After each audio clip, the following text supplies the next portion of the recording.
Good morning, everyone. Here we are once again as we, members of the Congressional Hispanic Caucus, stand here together to denounce the killing of Lorenzo Salgado Araujo. He is again someone that was killed in Houston, Texas. And once again, we are here seeing the same violent pattern exhibited by ICE. We see conflicting accounts. We see a missing body camera footage. His family, the Araujo family, deserves the truth, and the American people deserve accountability. So here we are again, a brown man, a Latino, killed. And I must say that I don't see the outrage. I really don't see the outrage that I've seen in other cases. And every life is worth the same. Every single life is worth the same. And we should be equally outraged by this killing. When we see his son speak about him, the tears coming down his eyes are the same tears that come out everybody's eyes when somebody else is killed by ICE. So we're here to denounce that. We're here to denounce the killing. We're here to denounce the violent behavior of ICE.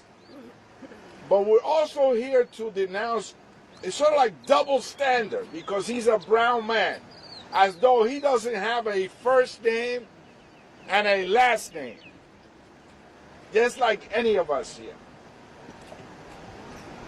So whether you're an immigrant, whether you have an immigrant status that's irregular, documented, undocumented, a life is a life.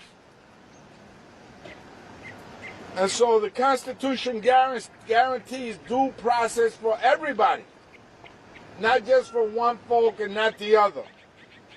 Justice should be decided in our courtrooms, not in the asphalt, in the pavement of any city across this country. This is a failure of leadership to allow ICE to continue to go on a rampage, a killing spree. Is a failure of leadership.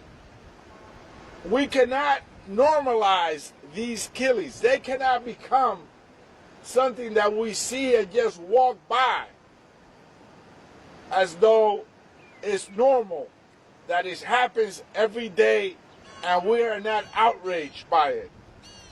So today we're announcing that on Friday, July 24th, in Houston, Texas, CHC, the Congressional Hispanic Caucus, in partnership with the House Homeland Security Committee, will hold a field hearing on the killing of Lorenzo Salgado Araujo.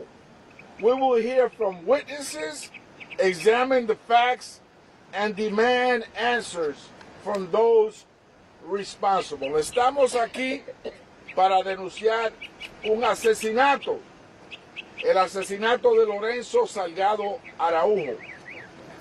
Otro más. Y sentimos como que en este caso no se le está prestando la atención que amerita, la atención necesaria, y que no se está considerando con el mismo repugno de que los otros asesinatos fueron tratados. De manera que estamos aquí con el caucus hispano y vamos a luchar, a denunciar este asesinato. Vamos a denunciar el comportamiento violento de ICE, que sigue matando gentes en la calle. Y también anunciamos que el próximo viernes 24 de julio estaremos en Houston, Texas, en una audiencia pública con el Comité de Seguridad Nacional de la Cámara de Representantes para escuchar de los testigos y ver las evidencias y demandar respuesta a este vil asesinato. Con eso le presento a la representante Silvia García. Good morning, I'm Sylvia Garcia. I'm from Houston, and the incident occurred in my district. And let me first say that we cannot forget that at the center of all this is the Lorenzo's family. A wife has lost her husband. 3 sons have lost their father. A brother watched Lorenzo get shot, sitting right next to him. And instead of being treated with dignity, this family had to learn of his death through the news media and through social media. ICE put his name out there without even notifying the family first. When I confronted the acting ICE director in a phone call last week, he called it unfortunate. Unfortunate. I asked him for an apology. He refused and said that only till after the investigation and they discovered there was an error that he would apologize. Well, that's not good enough. The more we learn about Lorenzo's killing, the more questions we have and more changes ICE makes in their version. Lorenzo was not a target. Let this be perfectly clear. He was never target from this operation. His brother was not a target. The ICE director, the acting ICE director, refused to tell me, well, then who was? He simply said that they had an administrative final order of deportation. My friends, I'm a lawyer, I'm a former judge. That is not an arrest warrant. And that is not a license to kill. Lorenzo, again, let me be clear, had no criminal history. None, period. He was not the target. He was simply picking up workers to go to work in the construction field, building homes in Houston. And as an aside, I can tell you, we need more homes. It was his job, it was his business. The men inside in the van tell me that the agents approach in unmarked vehicles with no lights, no sirens, no cherry top at the top the way most law enforcement does, and none had dash cam videos. They say the agents never identified themselves, and no officer was ever standing anywhere near the front of a van. Now, you don't have to be in rocket science to know that you can't run somebody over if that person is not in front of the van.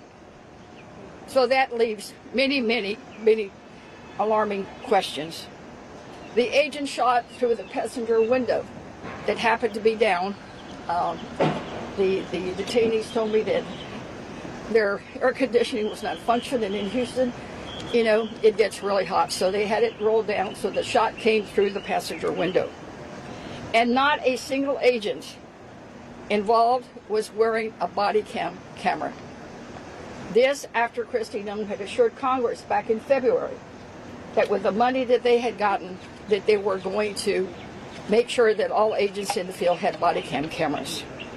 So Lorenzo's family is being asked to trust an agency that killed him when he wasn't a target, had no criminal history. The officers never identified themselves. I asked you what you would do. ICE still has not provided evidence to support what has happened. They expect the public to accept that one statement they issued the day of the event. I have not provided any further updates. I have not been given a copy of the so-called ICE detention final order. The witnesses also told me that Lorenzo was given no medical aid. Lorenzo was strapped in his seatbelt. He managed to get out. And as soon as agents saw that he was getting out of the van, they stormed him, threw him to the floor. One of them put his knee to hold him down, but never was a first aid kit pulled out. Never was there any first aid on the scene. The ambulance from the Houston Fire Department did arrive We think it was within 20 minutes. We're still trying to get a timeline from that department. These are all allegations of serious human rights, civil rights, constitutional rights violations. The situation demands a real independent investigation, not one from its own internal OIG. The family has suffered unimaginable loss. They should not have to fight the federal government just to learn about what happened to their husband, father, and brother, who has died on the streets of Houston. And now, after another deadly ICE shooting in Maine, y'all think about that. Houston's incident was last Tuesday, 1 week ago. And yesterday we learned of another. And the pattern is always the same. They allege that the victim weaponizes the car.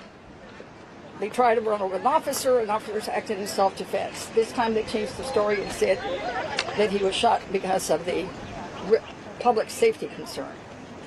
Well, if ICE has the option to shoot anybody for public safety concerns, that means what? If you're speeding down the road violating public safety laws, they may decide to shoot you. I mean, I think every day the ICE story gets worse and worse. That's why we need congressional oversight. It means that we need to continue demanding every report, every photograph, every video, every communication, and every piece of evidence so that an independent review can be made. Independent, top to bottom, no questions asked. And it must have subpoena power to make sure that we can get the witnesses that we need. It means ensuring local authorities and truly independent investigators have access to the facts, the evidence, and the scene. Lorenzo's family will not be forgotten. They will not fight alone because we are all here. All of these members of Congress from different states are here to support us, and I've gotten countless calls and texts from all over the country, in fact, the world, about this case. We will keep fighting until we get the truth and we get the justice that the Salgado family deserves. Estoy aquí hoy y es por no los podemos olvidar que se trata de una familia de Lorenzo. Una esposa perdió a su esposo, 3 hijos perdieron a su papá y un hermano lo vio el temor morir. Lo que dice ICE no se entiende. Lorenzo no era el objeto. Los agentes usaron carros comunes y los agentes no tenían cámaras puestas en sus cuerpos y tampoco tenían cámaras en el dash. ICE nos ha dicho la verdad. Tampoco los he explicado por qué iban a parar el carro de Lorenzo. Su familia merece verdad y una investigación independiente. Vamos a hacer todo lo posible para tener justicia para esta familia. La familia de Lorenzo no están solos en esta lucha. Nosotros estamos ahí para respaldarlos y no los vamos a parar hasta cuando ya tenemos justicia para Lorenzo. Thank you.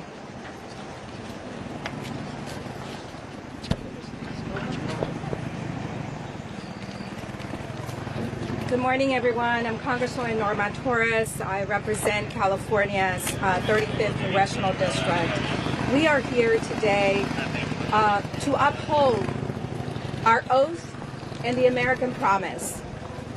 Every single day we recite this in this House of Representatives with liberty and justice for all.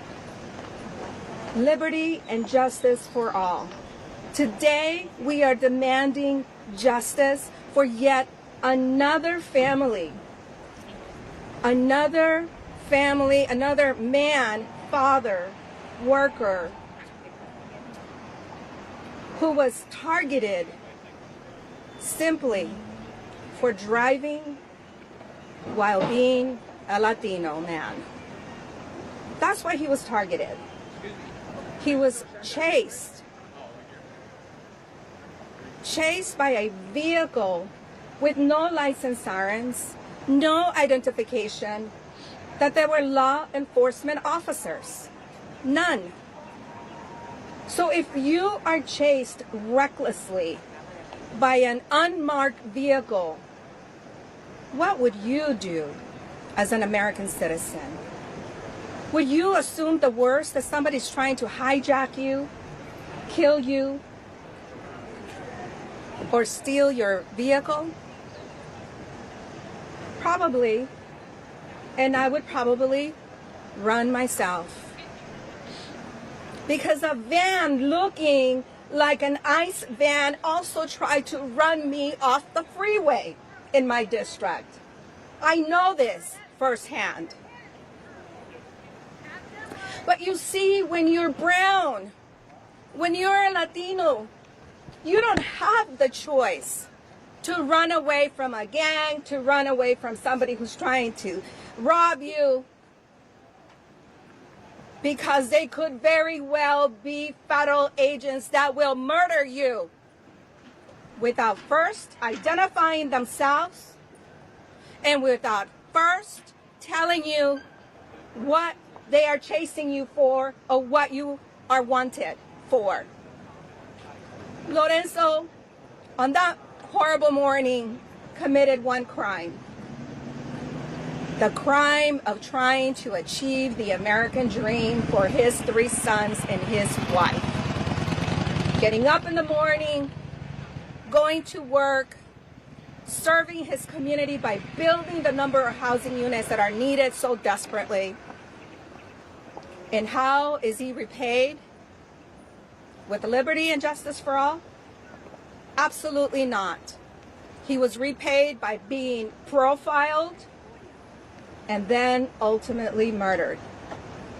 This story repeats over and over and over again. It happened in my district last year. An American citizen came out of his home, driving to work, and saw ICE agents arresting a few individuals near a bus stop where a small school bus that picks up children with disabilities comes to that neighborhood. My constituents' mistake was to pull up to those irresponsible ICE agents and to tell them to please hurry up and leave, because if they were still there when that little bus came to pick up those children with disabilities, that those parents would not bring out their kids because they were afraid to be profiled. And what did those agents do? How did they respond?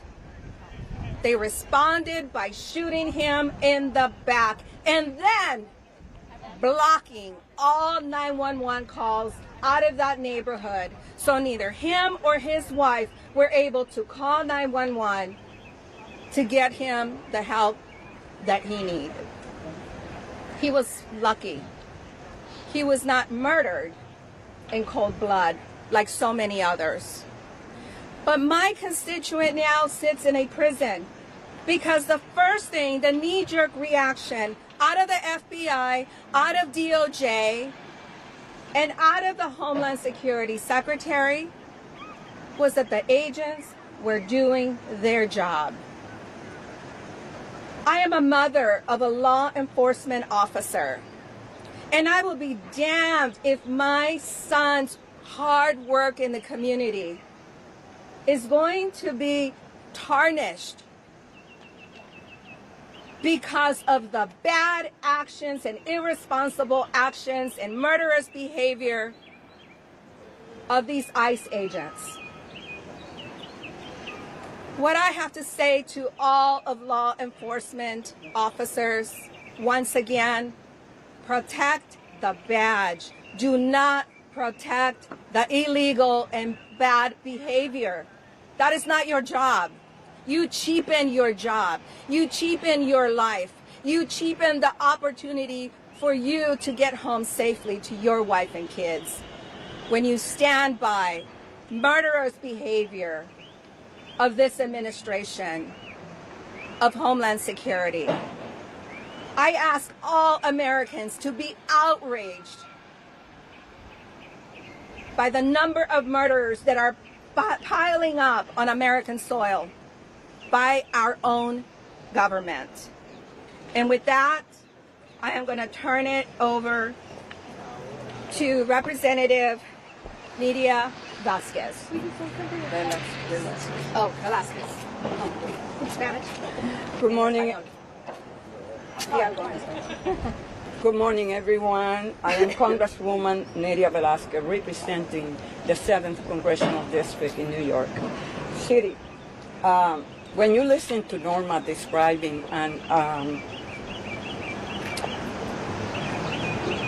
the agent's behavior, I just can't help but think about Nazi Germany.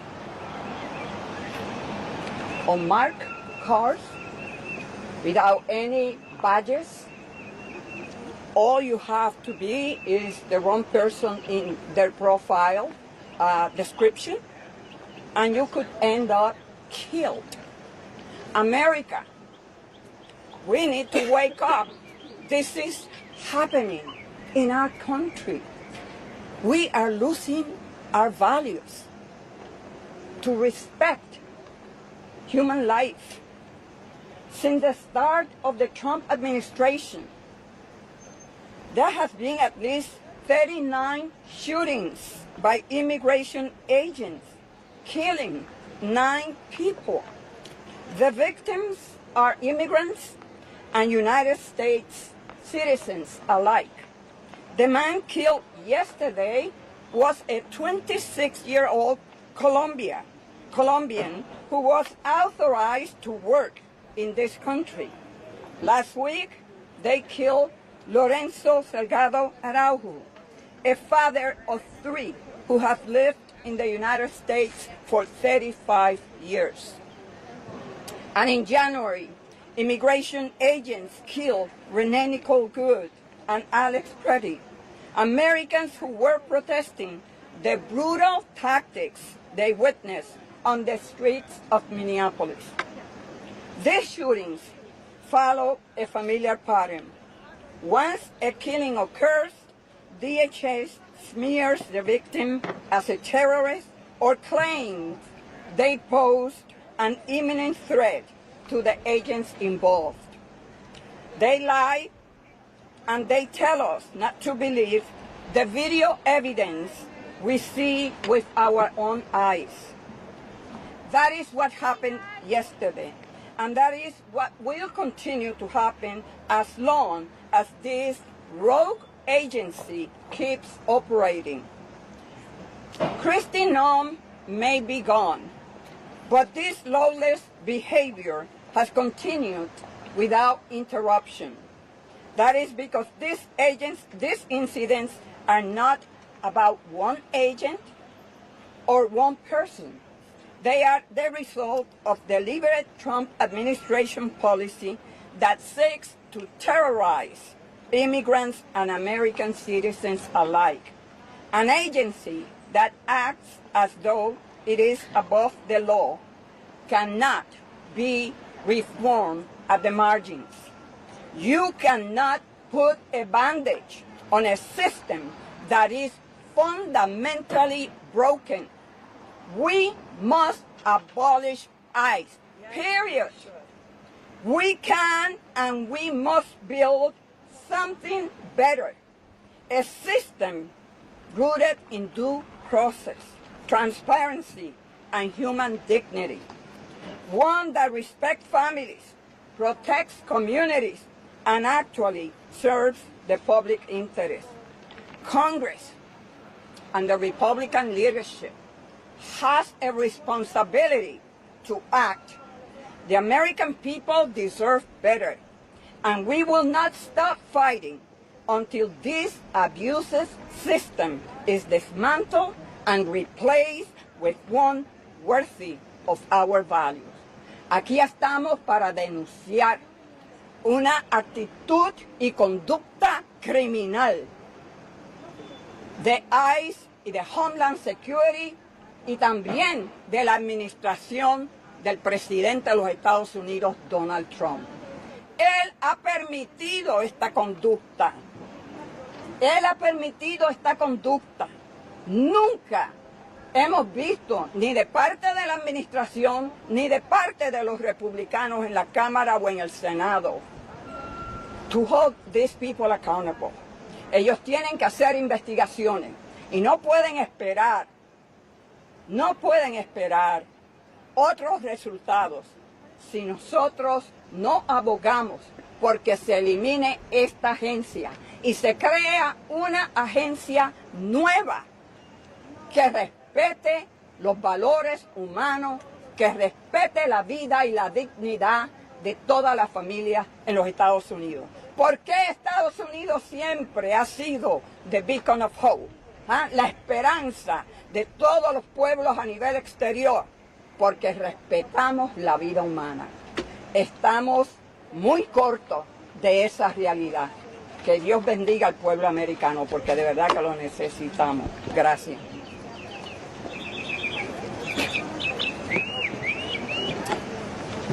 Thank you. I'm Joaquin Castro and proud to represent San Antonio, Texas here in the U.S. Congress. And I want to say thank you to my colleagues in the Congressional Hispanic Caucus, most especially Representative Sylvia Garcia, who after the shooting of Lorenzo Salgado Araujo did so much work in the community to try to start to heal the community, but also to get answers to why ICE brutally murdered Lorenzo. And also to other members of the Houston delegation who were here, Lizzie Fletcher and Christian Menefee, who have also been very helpful in Houston. We are confronted once again with the fact that ICE has become, under Donald Trump, an abusive and rogue agency that should be broken up and disbanded. Yesterday, a woman walked out of her home and into the chaos of the street where she saw a young girl, no more than 3 years old. ICE had just shot and killed a 26-year-old man and shot him 6 times. And while he was lifeless on the floor, they handcuffed him. Neighbors said the man was the father of that young girl. And it was 7 o'clock in the morning, and the young girl was still wearing her Bluey pajamas. And the woman said, things like this never happen, except under Donald Trump, they seem to happen every week. And if we let this go longer, they will happen every day. I have said for a while that there is a brutality by ICE on the streets and behind the prison walls of places like Dilley and Carnes and Pearsall and so many other detention centers across the country. This is an agency that is targeting, that is profiling, that is stalking Latinos across the country. I found it very interesting that in both cases, ICE has admitted that neither man was targeted, that they were not the targets of enforcement.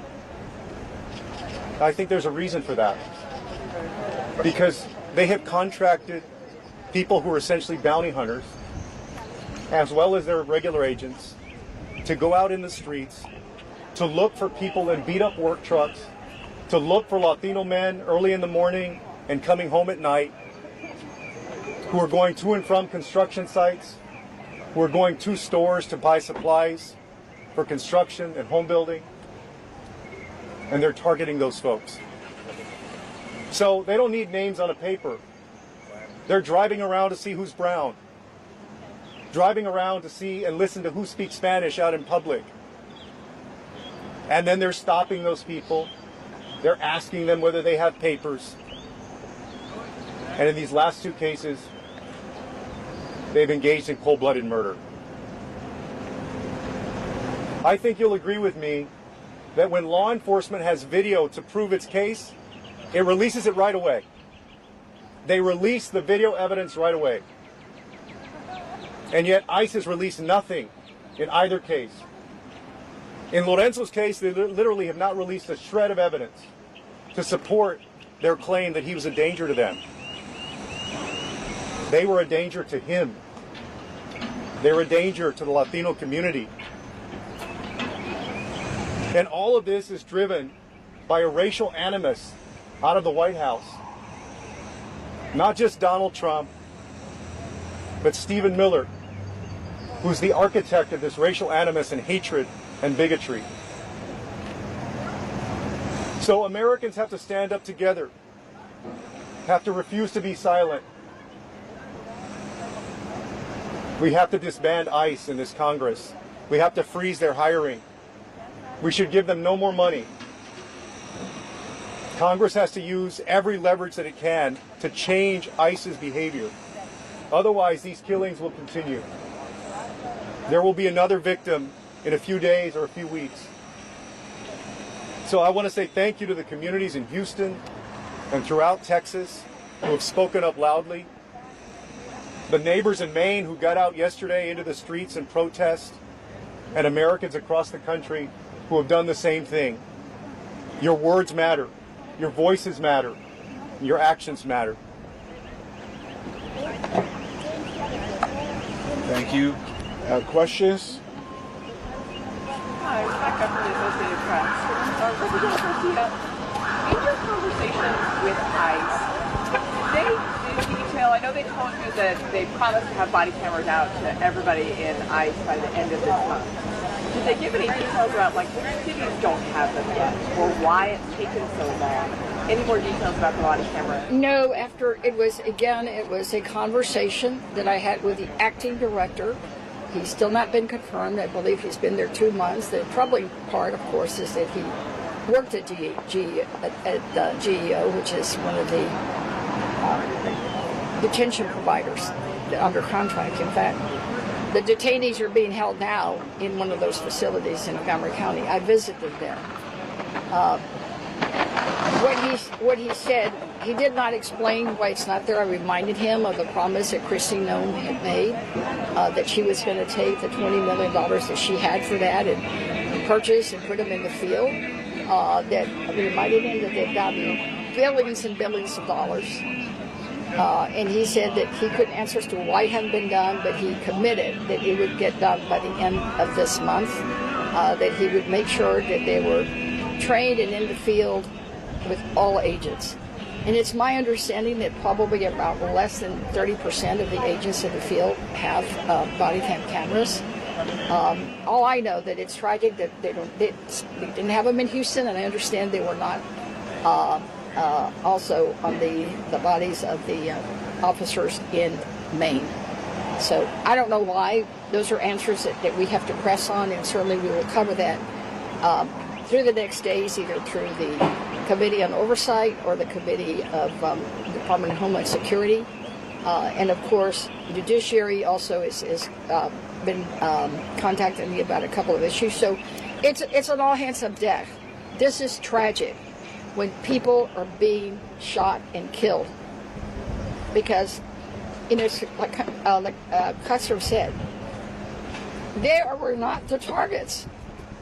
Well, then why in the hell did they end up being killed? And in Houston, I might add that I'm being told that it's likely that the van that they stopped wasn't even the van that they were after. It seems like after talking to the 2 detainees that I talked to at the processing center, that the only thing in agreement is that it was a white van. Everything else, different story. Any other questions? One thing I could clarify. The detainees you talked to on Saturday, they're still in the processing center? Yes, they ma'am. haven't been moved to a long-term detention? No.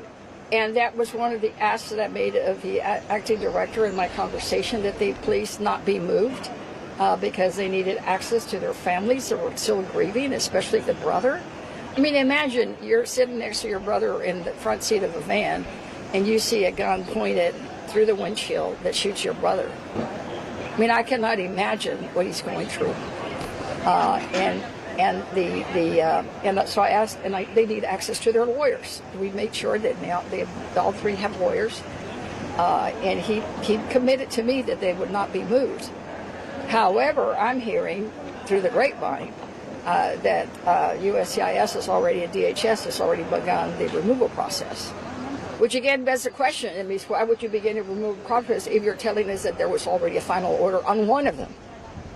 All we know, the acting director said it wasn't for the brother or the driver, so all we can surmise it was for one of the 2 other detainees.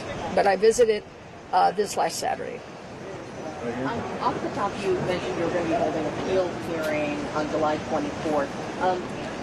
said also that the House Homeland Security Committee, is it just going to be Democrats in the committee, or That's will correct, Republicans participate in this? Democrats. It's all Democrats. Okay. Will you be holding a similar hearing at all in Maine? Well, we'll It just take a look that at that. just That happened just yesterday, so, and I know that Congressman Green had early on reached out to Ranking Member Thompson, and there was discussions about that.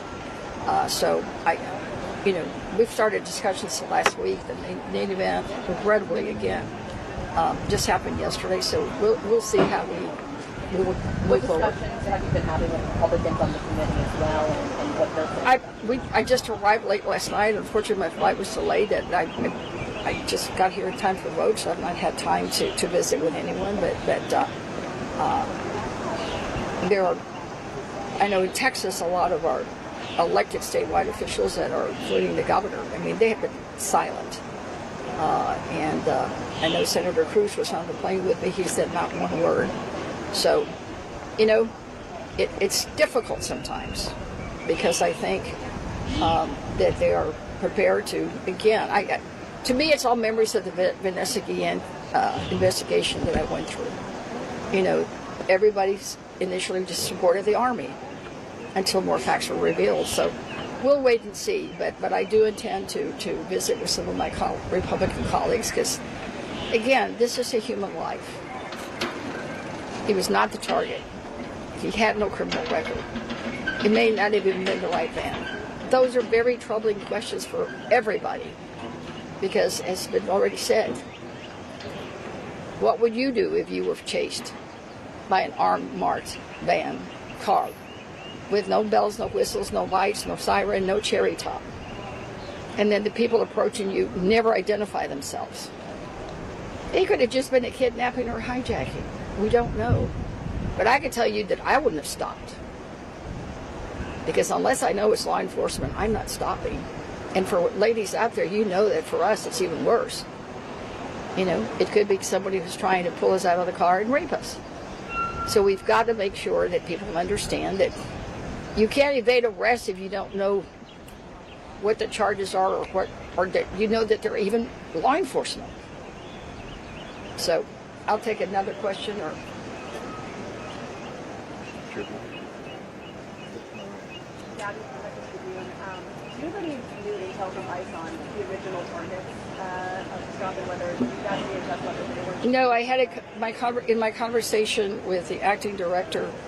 I asked him point blank. I mean, if Mr. Salgado was not the target and the brother was not the target, well, then who was? He said he could not give me that name at that time. I do have a meeting scheduled with one last question. Right well, I do have a meeting with the Secretary of DHS, and that's probably going to be at the top of my list of questions for him. That's meetings today. I forget it's either today or tomorrow. And do you think the situation now is more serious than where or complicated now? Look, life is a life, No, the situation, the behavior of ICE is the same. ICE continues to be violent and aggressive. They have not changed. They have not changed their behavior. It's almost as though it was a code of conduct internally, and it's very troubling that they continue unabashed of their behavior, and they kill people. And so this is something that we will take up in the hearing this coming 24th. Thank you. Thank you. Thank you all.